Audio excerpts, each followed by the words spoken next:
I didn't think much of it until later that day, when Nora, my assistant and closest friend, showed me a curious email forwarded from our company's press inbox. It had no subject line, no text body, just an attachment. A photo of me, stepping out of the front door of our Seattle office, coffee in hand. It wasn't the photo that unsettled me. It was the angle. It had clearly been taken from across the street, zoomed in and carefully framed. And it wasn't the only one. My name is Emma Stone.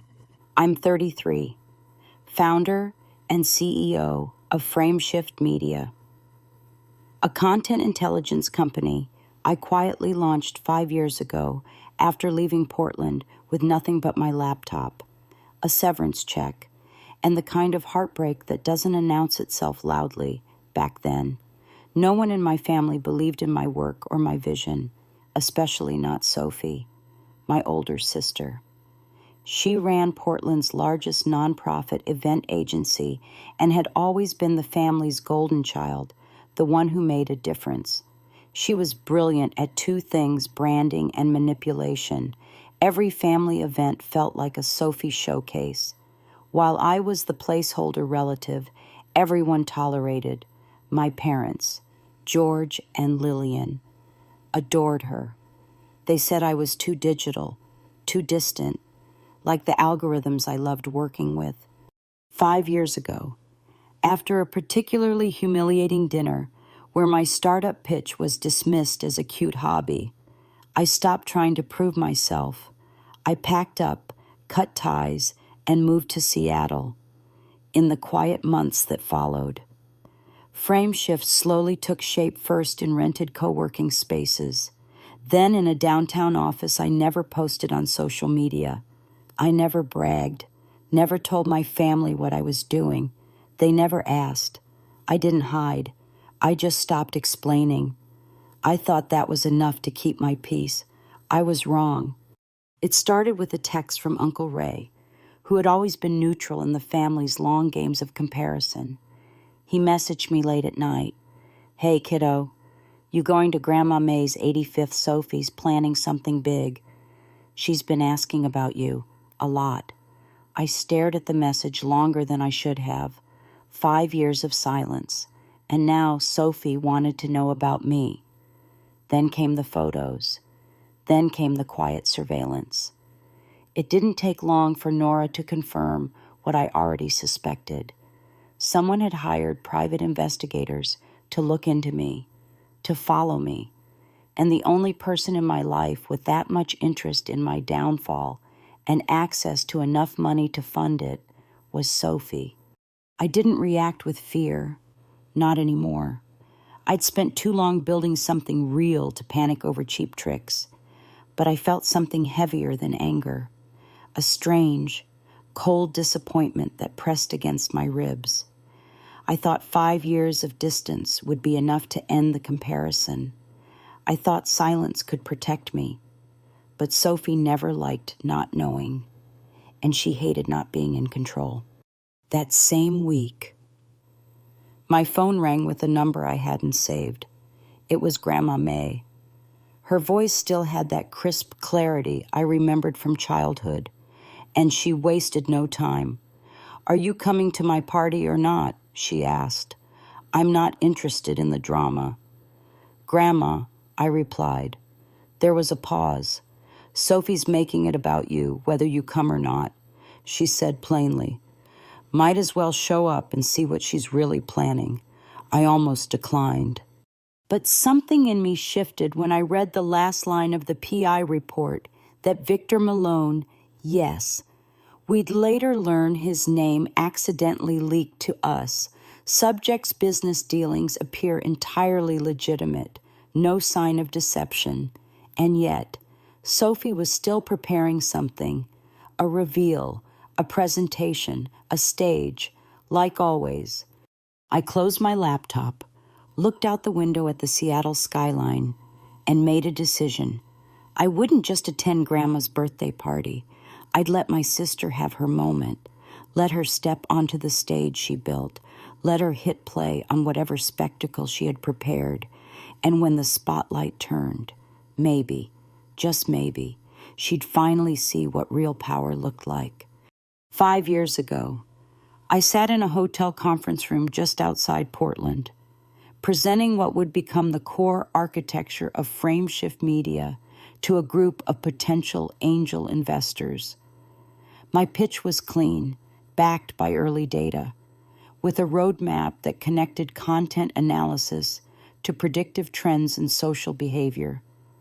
I remember walking out of that room with cautious hope, only to step into a phone call from my father that crushed whatever confidence had just begun to take root.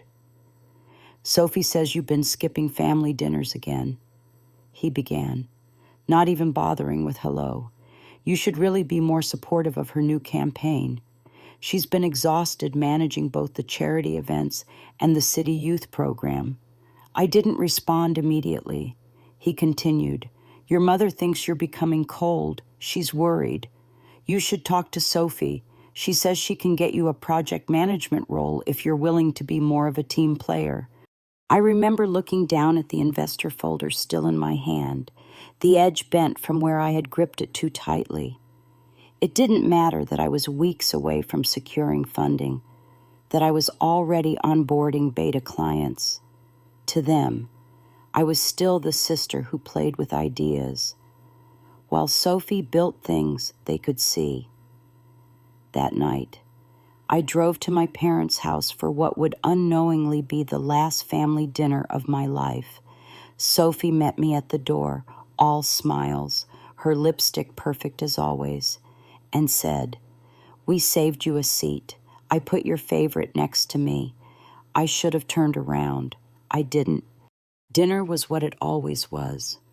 Stories that revolved around Sophie's work, her press features, her latest gala. When I tried to speak about what I was building, the room shifted subtly but unmistakably. My father asked if I had a backup plan. My mother commented that maybe I should design a website for Sophie's charity, just to get some real traction. Sophie didn't say much. She didn't need to. Her smile said everything. When I finally pushed back calmly, not angrily, they looked at me like I'd broken something precious. And maybe I had. The illusion, the hierarchy, the comfort of knowing which daughter fit which mold. I left that night without saying goodbye. I drove to Seattle the next morning. I didn't pack much, just my laptop, my notebooks, and one framed photo of Grandma May holding my hand when I was 10, the only person who had ever told me I was sharp in ways people hadn't learned to appreciate yet. For the next year, I worked from coffee shops and rented desks. Nora joined me 6 months later, quitting her job at a local media agency because she believed in what we were building. When I told her about my family, she didn't ask questions. She just worked harder. That silence built our foundation more than any pitch deck. By the end of year 3, Frameshift had grown into a quiet powerhouse in predictive content analysis. We didn't need to shout. Our results spread through word of mouth and private referrals. That's how we got our first Fortune 500 client. That's how we ended up on the radar of 3 acquisition firms, all of whom I turned down. I wasn't building Frameshift to sell. I was building it to last. Still, not once did I call home. Not when we hit 7 figures. Not when we signed international deals. Not even when Forbes listed me as a tech visionary under 35. It wasn't bitterness. It was quiet survival. It was the belief that I didn't need applause from people who never clapped to begin with. So when Grandma May called about the birthday party, something caught in my throat. I hadn't heard her voice in 5 years, but it was exactly the same, direct, undecorated. She didn't say she missed me. She just asked if I was still stubborn. I told her I was building something. She replied, "Sophie's building stories. That's not the same thing. It was the first time I heard someone in my family name the difference. I hung up without promising anything, but the seed had been planted. What pushed me over the edge wasn't the call, or the texts, or even the surveillance. It was one photo, a single image, captured by the PIs Sophie hired. It showed me at a speaking event in Los Angeles, backstage, alone, just moments before stepping out in front of an audience of 5,000. I was adjusting my blazer, focused, unaware of the camera, and yet that photo radiated something that took me a moment to recognize. It looked like control, not of the stage, but of myself. Whoever sent it, whether accidentally or to rattle me, had miscalculated. Sophie thought the past would haunt me, that I'd cower under the weight of her stage, but she forgot that I've already lived through silence, already eaten dinners where I was invisible, already survived the slow humiliation of being underestimated by people who shared my blood. What was one more birthday party? I sent Grandma a short message, "I'll come. No guarantees I'll stay long." She replied instantly, "Bring the Navy suit. You'll know why later." That night, Nora and I went over our schedule. I cleared 3 days, not because I feared what Sophie was planning, but because I needed to be fully present, not just to defend what I built, but to understand why it ever needed defending at all. 3 days before the party, Nora walked into my office holding a folder she hadn't meant to print. I could tell by the look on her face that she had crossed a line I hadn't asked her to cross, but that she'd done it for a reason. She placed the folder on my desk without speaking, then sat across from me and waited. Inside were screenshots from a private investigator's internal communications system. One of them referenced a Sophie S. as the paying client. Another one mentioned me by full name, tagged as Subject 02, verification underway. The photos were clearer now, more targeted. Shots of my apartment lobby, the entrance to my gym, even a wide frame of me in a cafe across from our Seattle headquarters. They weren't threatening, but they were persistent. I flipped through them slowly until I reached the last page, where a file name had been carelessly redacted. It still showed part of an address, an agency in Portland I recognized from an old contact in event security. Sophie had used them before. I leaned back in my chair, breathing steadily, not speaking for a long moment. Then I looked at Nora and said, "Let's find out who took these." Within an hour, she had someone on the phone, a man named Victor Malone, private security turned investigator, with enough discretion to know when a case was more than what it appeared to be. At first, he was defensive. He wouldn't admit to anything, but after Nora casually mentioned that we had a copy of his internal memo logs, he paused. Then he asked to meet in person. That's when I knew he wasn't just scared of exposure, he was reconsidering the job itself. The next afternoon, I met Victor at a neutral spot near the waterfront. He was calm, middle-aged, with the manner of someone who used to be military but now preferred observation over confrontation. He didn't shake my hand, just slid a plain envelope across the table and said, "I was hired to dig up dirt." What I found didn't match the story she gave me. I opened the envelope and saw not just photos, but notes, financial reports, public records, media clippings, all tied together in a file he had originally compiled to discredit me. Only the problem was, nothing discredited me. The business was real. My roles were verified. Every figure, every title, every milestone checked out. "She said you were exaggerating your position," Victor continued, "that you had built an illusion of success using other people's work, that you were conning investors, but none of it held." I asked him why he sent the photo of me backstage. He raised an eyebrow and replied, "That one was personal. I was curious. Wanted to see how someone walks into a room they're about to own. You didn't flinch. Most people do." I didn't know what to say to that, so I just asked what Sophie was planning. He hesitated, then pulled out a second envelope. This one was thinner. Inside was a draft outline of a presentation. Not just the slides, but notes about timing, order, even suggested phrasing. Sophie was planning to present a report at the party. Her goal wasn't just to humiliate me. It was to destroy whatever reputation she thought I had built. She had titled it Protecting the Family Legacy. Victor looked at me carefully. I don't usually warn targets, but something about this didn't sit right.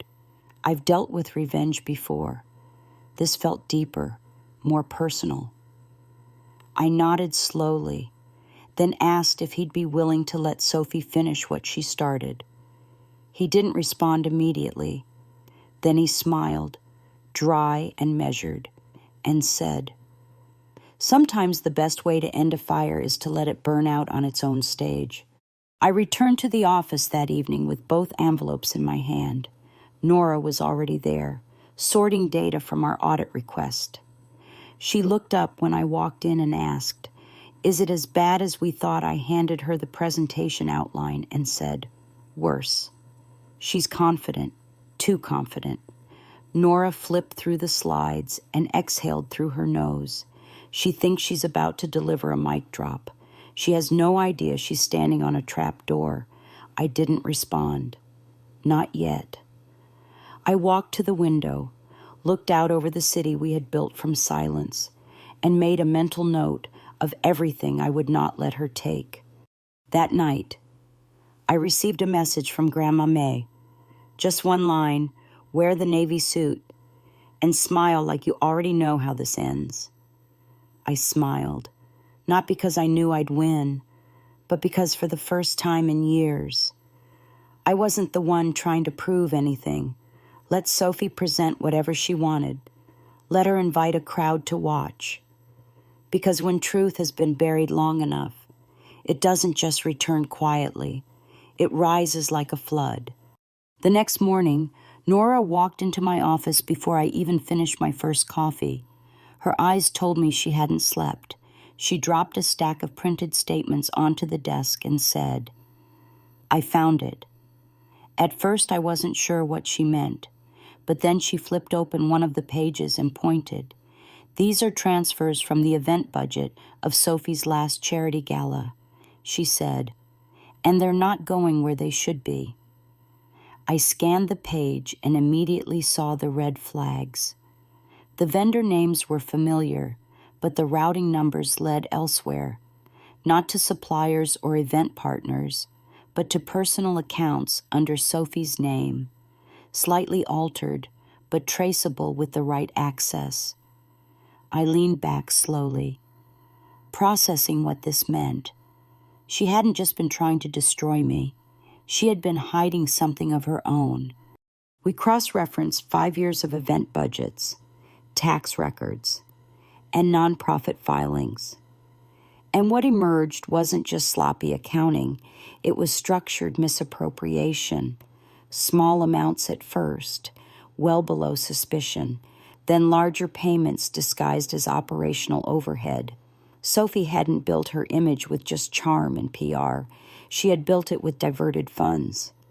Nora looked at me as if waiting for some explosive reaction, but I didn't give her one. Instead, I asked her to compile the data into a single, concise report, no embellishments, no color commentary, just the truth, organized and time-stamped. By noon, Victor called. His voice was more clipped this time, more precise. "She wants the final report," he said. "She plans to present it after the cake." During the family reflections segment, I almost laughed. That was classic Sophie. Wrap the knife in ribbon, slice you while smiling. I asked him if he would comply. He said he would. and that he had already delivered the draft she insisted on. Then he added, "You should know, your grandmother has already requested an audit of the family trust." That made me pause. When I asked, 3 weeks ago, he said, "Before she even called you." I think she's known something for a while. That information settled slowly into my chest like warm sand. Grandma May wasn't staging a birthday party. She was staging a reveal, and she had been waiting for me to be ready. That afternoon, I received an email from my mother. It was polite, distant, and carefully written, like she had rewritten it 5 times before hitting send. She asked me not to come to the party, said the family was under enough pressure and that my presence might distract from the celebration. I didn't reply, not because I was angry, but because I had learned that not all silences are passive. Some are answers in themselves. I printed the email, folded it, and placed it in the same folder as Sophie's outline. I wanted to remember how she tried to erase me, right before the moment they'd be forced to see me. Later that night, Nora found another pattern. Sophie had withdrawn $10,000 from the family trust just 2 days before hiring Victor. The transaction was flagged for administrative review, but hadn't been escalated yet. Nora looked at me, waiting for direction. I told her not to intervene. Let the system catch it. Let the process complete.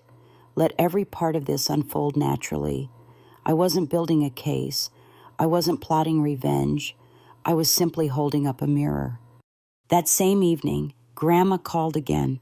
Her voice was calm as ever, like she was calling to confirm a grocery order. "I assume you've seen what she's preparing." She said, "I told her I had." There was a long pause. "Then I'll ask you one thing," she said. "Let her speak. Don't interrupt. Don't react. Let everyone hear it from her." I nodded, even though she couldn't see me. "And afterwards," I asked.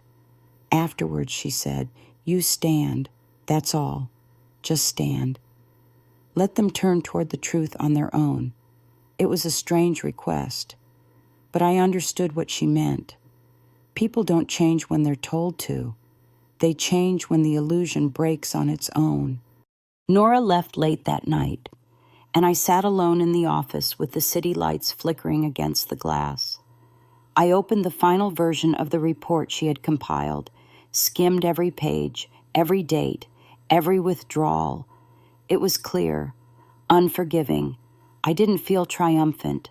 I felt steady. Sophie hadn't just tried to erase me. She had used our family's trust, their faith, their pride, and turned it into currency. And now, without knowing it, she had paid for the very thing that would destroy her illusion, not with guilt, but with receipts. 2 days before the party, things began to shift in ways Sophie didn't anticipate. The cracks in her performance started to show, not because I intervened, but because her own ego made her careless. That morning, Presley, my cousin on my father's side, called me in a whisper from the parking lot of a cafe near our old family church. She had overheard Sophie on a phone call with someone from the event venue. Apparently, Sophie was panicking about the projector system and wanted to make sure her visual aid presentation would run without delay. Presley said Sophie kept repeating one phrase: "This will be the moment everyone sees what she really is." I asked Presley if she knew what that meant. She didn't, but she did say Sophie sounded nervous, unusually so, like someone trying to convince herself more than anyone else. That told me everything I needed to know. Back in the office, Nora pulled up new notifications from our internal alert system. Sophie had tried to access the Family Trust portal again, but had been blocked due to temporary administrative lockdown. I didn't have to ask why. Grandma's audit request had gone through. That alone was enough to put her on edge. Nora turned her monitor and said, "She's unraveling. She's not being subtle anymore." Then she pulled up an IP log from our own website's admin panel. "And look at this," she added. "Last night, someone tried to hack into our company press dashboard. 3 failed attempts from an IP tied to a nonprofit office in Portland. I didn't need to ask whose. Sophie had always underestimated the digital side of things. She thought of truth as something controlled by story, not by metadata. She didn't understand that receipts don't care about reputation. Later that day, building security called. A woman in a red coat had shown up at the front desk, asking to speak with the person in charge of frame shift. She didn't give a name but insisted it was urgent. When the receptionist said she'd have to wait for an appointment, the woman stormed off. Security checked the footage. I didn't need the video to confirm what I already knew. It was Sophie.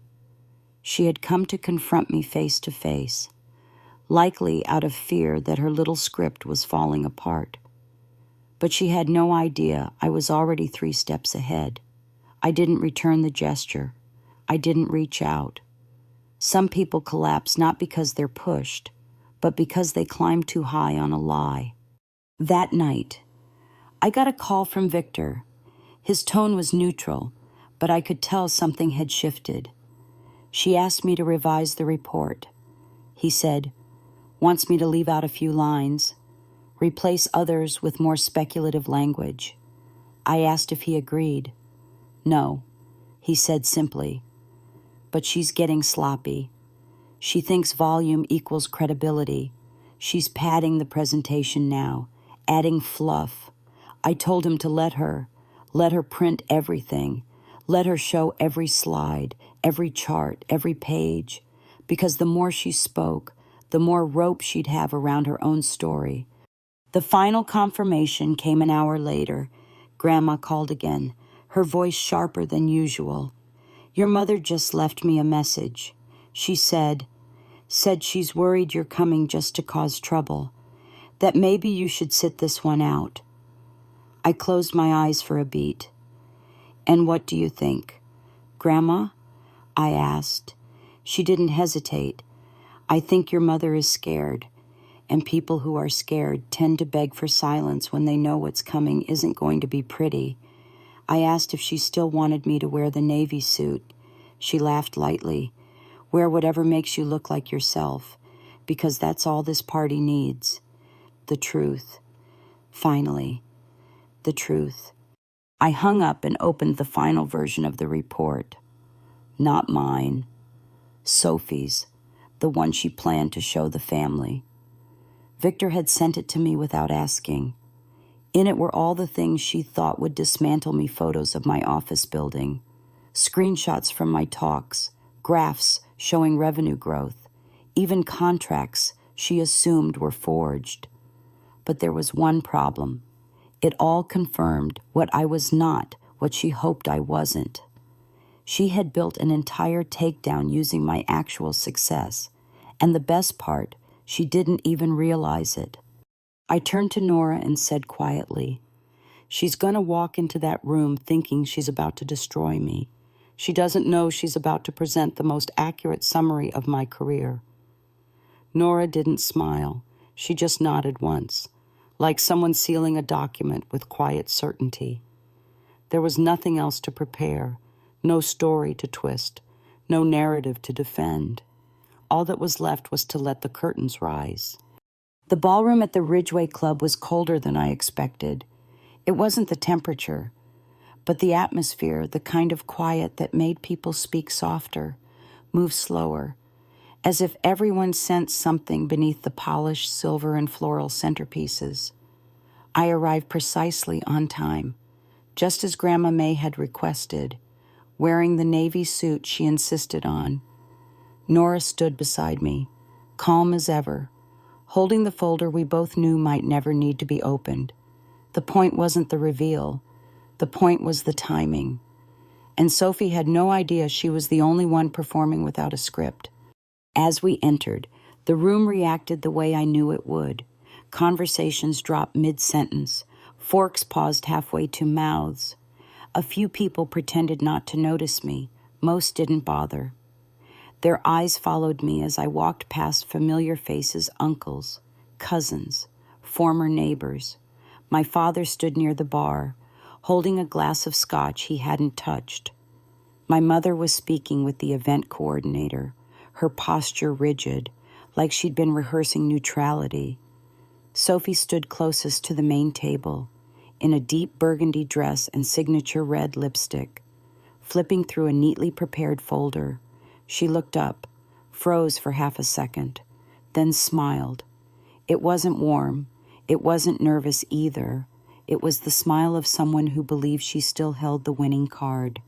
Grandma saw me first. She was seated at the center, between two of her sisters, both leaning in toward her like she was the star of a show. She raised her glass without standing and called out, "About time." The simplicity of those two words shattered whatever illusion Sophie thought she had built. I walked to Grandma's side, greeted her, and handed her a small envelope with a handwritten letter. She tucked it into her purse without reading it. "Sit next to me," she said clearly, loud enough for the entire table to hear. A few relatives shifted awkwardly. That seat had clearly been reserved for someone else. Sophie took one step forward but stopped when Grandma added, "I decide who sits beside me today. It's my birthday, not a campaign." Not. I sat down. Nora remained standing, close but not intrusive. Sophie composed herself quickly, walked over, and said with practiced charm, "It's so nice to see you. Emma, I didn't think you'd make it." I smiled, not unkindly. I said I would. She nodded once, then returned to the far side of the room. I watched her rehearse her presentation in silence, lips moving without sound. Every so often she glanced over at me, as if trying to decide whether to acknowledge me or erase me completely. But neither option was available to her anymore. The room had already shifted. Dinner was quiet. Conversations danced around the usual topics: real estate, weather. The latest fundraiser hosted by someone who wanted to be more important than they were. No one mentioned work. No one asked what I'd been doing. But I could feel the questions building behind the surface. That tension was familiar. I had felt it my entire life, except now. It didn't sting. It didn't make me small. It only reminded me that I no longer needed their validation. I had brought my own. After dessert, the lights dimmed slightly, and the event coordinator signaled the start of speeches. Sophie stood, without being introduced, and walked to the small podium near the cake display. She began slowly, warmly, painting the party as a celebration of legacy, of values, of truth. She thanked Grandma for her strength, our parents for their example, and then pivoted. "There are moments in a family's life when hard truths must be spoken," she said, holding up the folder, "not to shame, but to clarify, not to wound, but to protect." The room fell silent, not in anticipation, but confusion, the kind of pause that precedes either brilliance or disaster. She opened the folder and began describing a pattern of deception, vague at first, hinting at betrayal, insinuating falsified success. She referenced unnamed sources. She gestured to the screen behind her. Then she clicked the remote. Slide 1 appeared. A photo of me outside my office, the Frameshift logo clearly visible behind me. "This is where she claims to work," Sophie said, her voice tightening. "A tech company she says she built, a position she says she earned."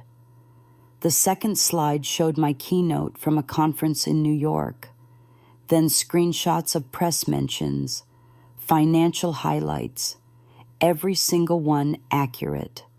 Her voice began to falter. Her hand shook slightly. She flipped a page in the folder, eyes scanning faster now, as if realizing she'd walked into the wrong ending.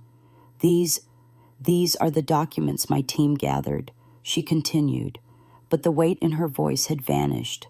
Grandma leaned forward slightly and said, "Read them, dear. Let everyone hear." Sophie froze, then turned the page again. Emma Stone is, according to this, the founder and CEO of Frameshift Media. A murmur spread through the room. She currently holds executive roles in 2 other startups and serves as an advisor to. She stopped. The screen behind her said it all. She had just spent 5 minutes proving everything she wanted to deny. She looked at me. I didn't move. I didn't speak. I simply met her eyes and waited. Her throat bobbed. Her hand fell away from the clicker. Then she reached the final page. It wasn't mine. It was hers. And her face told me exactly what it said before she opened her mouth. Sophie stood frozen at the podium, staring at the final page in her hands, like she no longer recognized her own handwriting. The room was still, every eye trained on her, waiting for the next slide, the final reveal, the grand finale she had promised with every hint and every whisper in the weeks leading up to this party. But all she gave them was silence. Then, with a voice 2 tones lower than before, she read the line no one expected, and finally, financial irregularities have been discovered in several accounts tied to my own nonprofit organization. Her hands trembled. A review is currently underway. Her lips parted again, but no words came. Her eyes scanned the room, searching for rescue, but no one moved, not even our mother. It was Presley who broke the silence.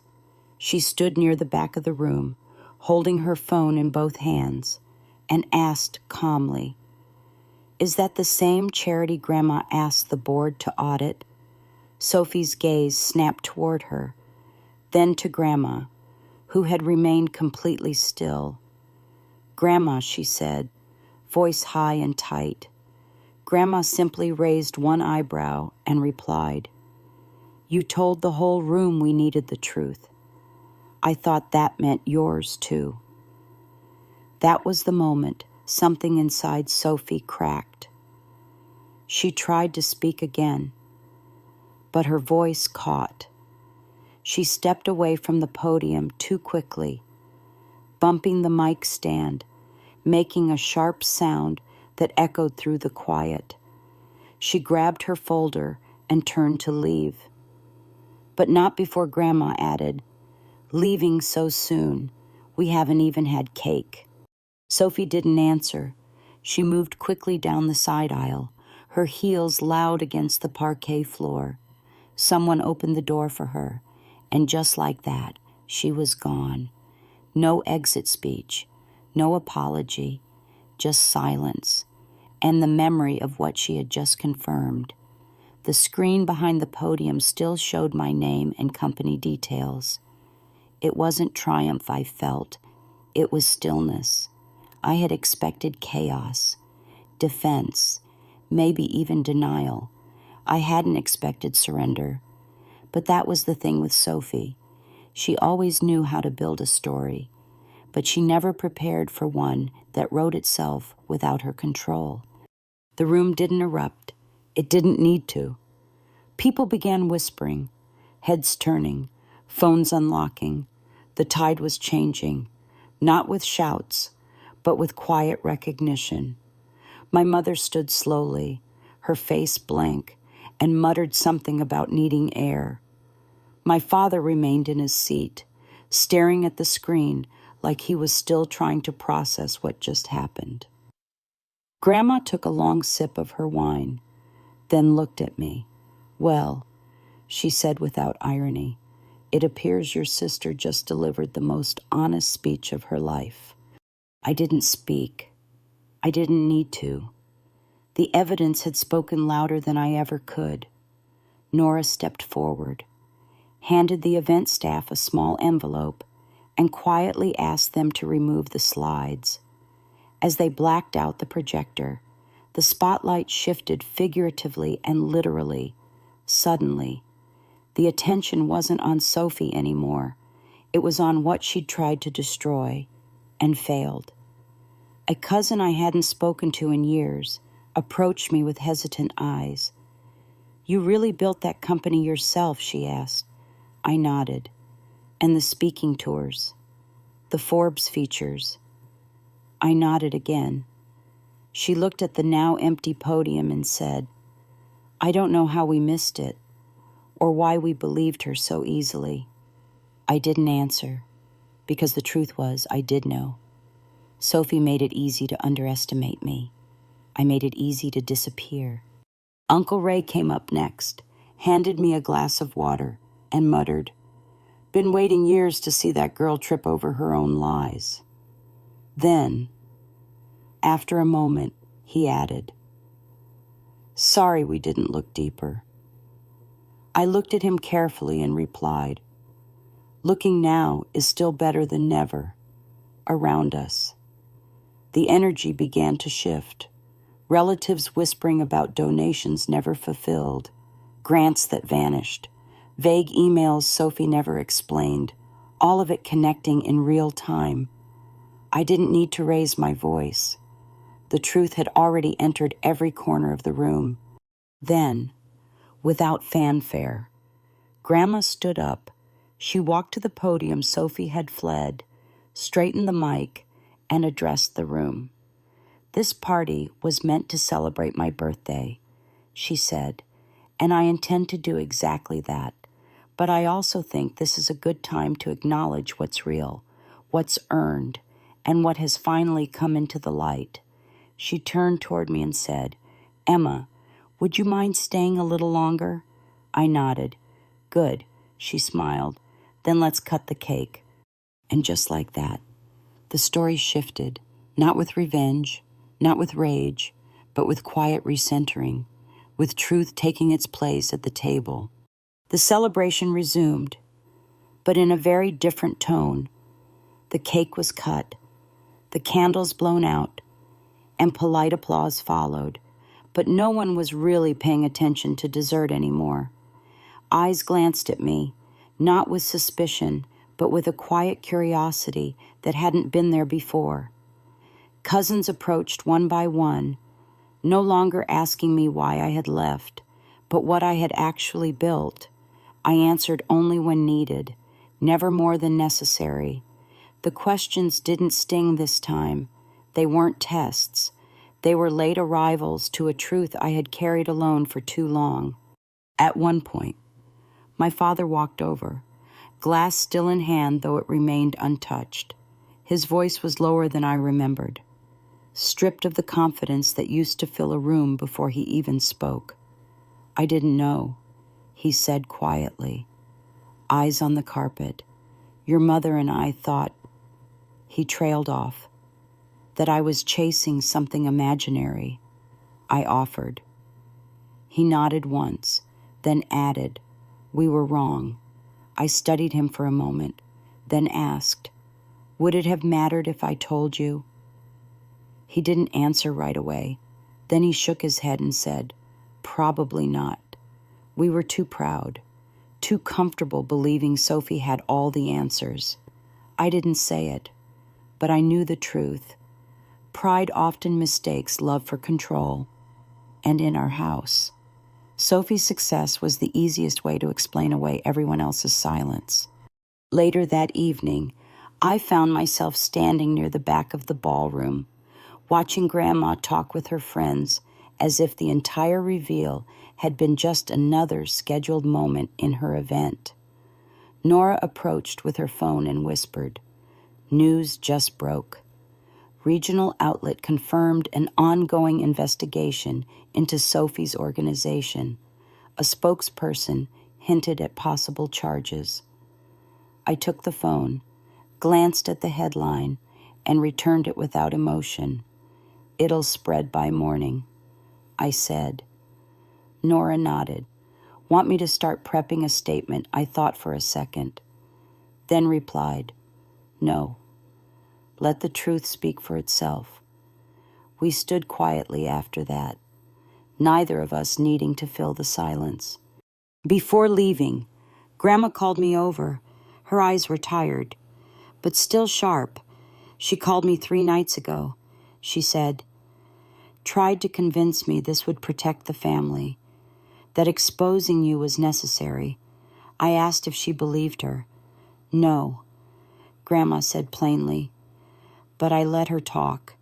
Sometimes when people are drowning, they need to hear their own desperation out loud. I nodded. She said you'd lie. Grandma continued. Said you'd fake your success to make her look bad. I raised an eyebrow. And what did you say to that? She smiled gently. I said she was late to her own story, that the chapter had already been written without her. As the party wound down, a few relatives came over to apologize in vague, awkward ways. Most didn't, but I didn't need them to. The point was never vindication.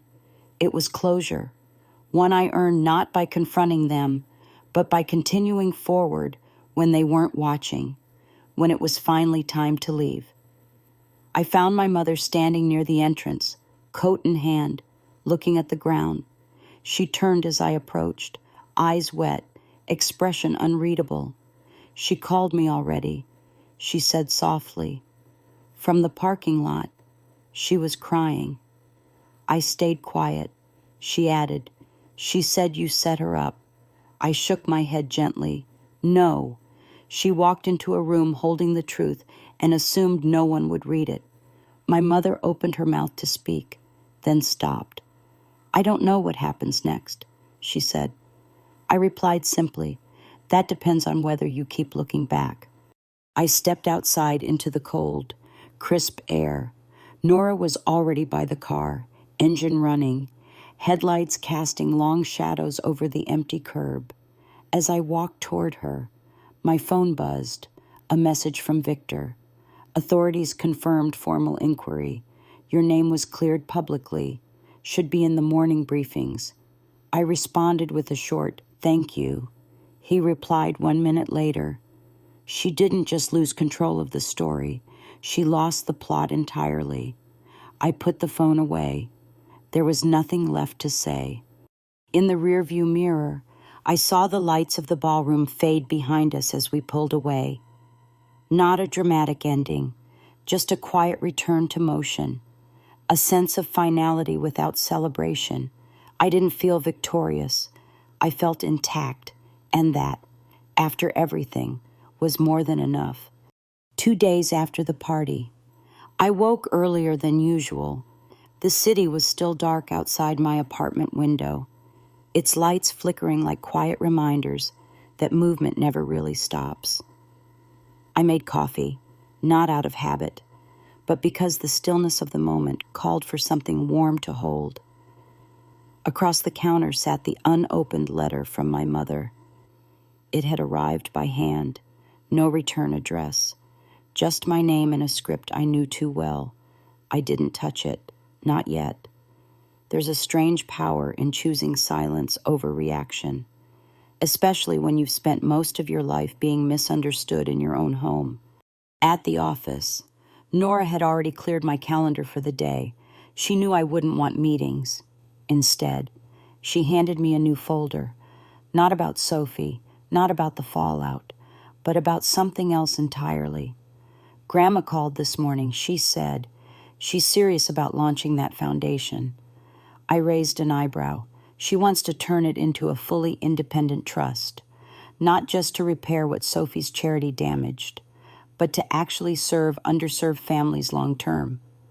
Nora hesitated, then added, she asked you to chair the board. I sat down, opened the folder, and scanned the proposal. It was clean, simple, practical. Grandma hadn't built it to impress donors. She had built it to correct a legacy, to remove Sophie's name quietly but definitively, and more importantly, to place the future in the hands of someone who didn't need applause to act. I didn't say yes immediately, not because I didn't want to do it, but because I knew what it would mean. Taking on the foundation would mean accepting that some things were worth rebuilding, even if I wasn't the one who broke them. Later that day, Victor sent a short update. Charges against Sophie were being considered. Several donors had come forward with concerns, and financial regulators were already reviewing her previous filings. I thanked him for the update, then deleted the thread. That chapter didn't need further commentary. It had closed itself. The next evening, I opened my mother's letter. Her words were measured, like someone walking through a house in the dark, trying not to wake something fragile. She apologized, not directly, but in fragments. She wrote about memories I had forgotten, about the guilt she never voiced, about the ways Sophie had filled the silence left by their inability to understand me. She didn't ask for forgiveness. She didn't expect a reply. The final line simply read, "We didn't see you, and now we don't know how to look." I folded the letter carefully and placed it in the drawer with a few other pieces of paper that had marked turning points in my life, not out of sentimentality, but because reminders are useful not of pain, but of choice. I had chosen not to chase their approval. I had chosen to build in silence. I had chosen to walk away with nothing but my name and return with something no one could take from me again. That weekend, I met Grandma at the garden behind her house, the one where she used to keep old wooden benches and never let anyone trim the rose bushes too evenly. She poured tea like she always had, with half a smile and no small talk. "You've always reminded me of my mother," she said suddenly, quiet on the surface, but impossible to move once you've decided where you stand. I thanked her for the foundation proposal. She waved it off. "You already built one company to last. This will just be another. Different mission, same spine." Before I left, she stopped me at the gate. "Emma," she said, "you don't owe them softness just because they're learning now." I nodded. "But I don't owe them bitterness either," I said. She smiled. "That's what makes you different." On Monday morning, we made the official announcement about the new foundation. Press outlets who had previously interviewed Sophie now requested to speak with me. I gave no personal statements. The launch wasn't about clearing my name. It was about creating something functional in the wreckage of a false front. Nora handled most of the logistics. Grandma signed every document with firm strokes. And I stepped into the chair position, not as a victim, not as a replacement, but as someone who finally had space to lead without interruption. That same night, a message arrived from Sophie. One sentence: "You win." I stared at the screen for a long moment, then turned off my phone. This was never about winning. It was about surviving long enough for the truth to stand by itself. And in the end, the truth did what it always does. It waited, quietly, until the noise cleared. 3 weeks after the party, I received an invitation in the mail. Not from family, not from any media outlet or investor, but from the city council. They wanted Frameshift to participate in a roundtable about digital equity and access to authentic information, something we'd been building quietly for years. I didn't reply immediately. Instead, I left the envelope on my desk while I finished reviewing the legal filings for the new foundation. It felt strange to be in a season of creation while others around me were unraveling. But maybe that's how healing works. Not as a victory lap, but as the ability to keep moving forward while others are still staring backward. I hadn't heard from Sophie again. No follow-up messages, no apology, no explanation, just that one sentence weeks ago: "You win." I didn't answer it, and I didn't think about it much, because there comes a point when winning no longer looks like a response. It looks like peace. It looks like waking up in your own apartment, walking into your own office, reading about your own work in publications that used to ignore you. It looks like sitting in meetings where your name means something, and not because it's attached to someone else's expectations. The foundation launched quietly, with no press release and no ceremony, just one email from Grandma May, sent to a list of trusted contacts and community partners. The message was simple: we are here to repair. No names, just work. Donations started to come in within 48 hours, not because of who we were, but because of what we weren't pretending to be. That was the difference. No gala, no stage photos, just direct funding and immediate assistance. I spent most evenings in planning sessions with Nora, going over logistics, impact targets, and ways to ensure the mistakes of the past never found a shadow here. It wasn't glamorous, but it was real. One afternoon, while reviewing a list of board applicants, Nora looked up and asked me, "Do you ever think they'll come around?" I didn't ask who she meant. "Maybe," I replied, "but by then, I won't need them to." She nodded, then added, "That's why this works, because you never waited for them to see it first." It wasn't a compliment. It was a diagnosis, a summary of everything I had learned since the night I walked away from my parents' house with nothing but a folder of rejected ideas and the memory of Sophie's smirk burned into my ribs. I didn't rebuild to prove anything. I rebuilt because the silence had more space than their approval ever did. I rebuilt because when people stop speaking over you, you finally hear your own voice clearly.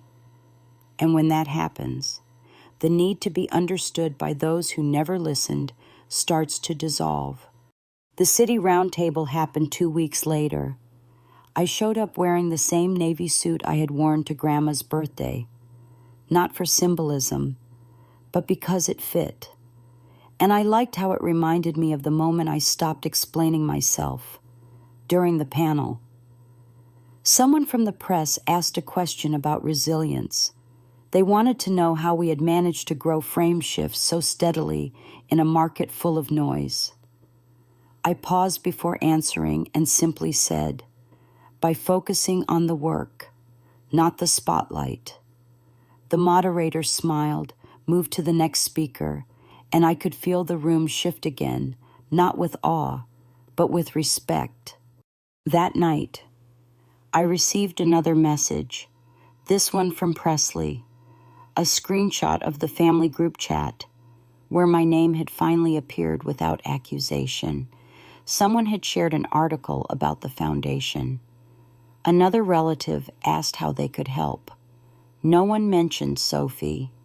For the first time, I wasn't being compared to her. I wasn't being measured against her version of worth. I simply existed in the conversation for what I had done, not for what I had been forced to defend. I closed my laptop, walked to the window, and let the city noise rise to meet me. The lights blinked in no particular rhythm, just motion, just life. I wasn't thinking about revenge anymore. I wasn't waiting for a final apology or a sudden reversal of all those years of being overlooked. What I had was better, not a moment of glory, but a foundation of truth, not a grand ending, but a quiet beginning that I had built myself.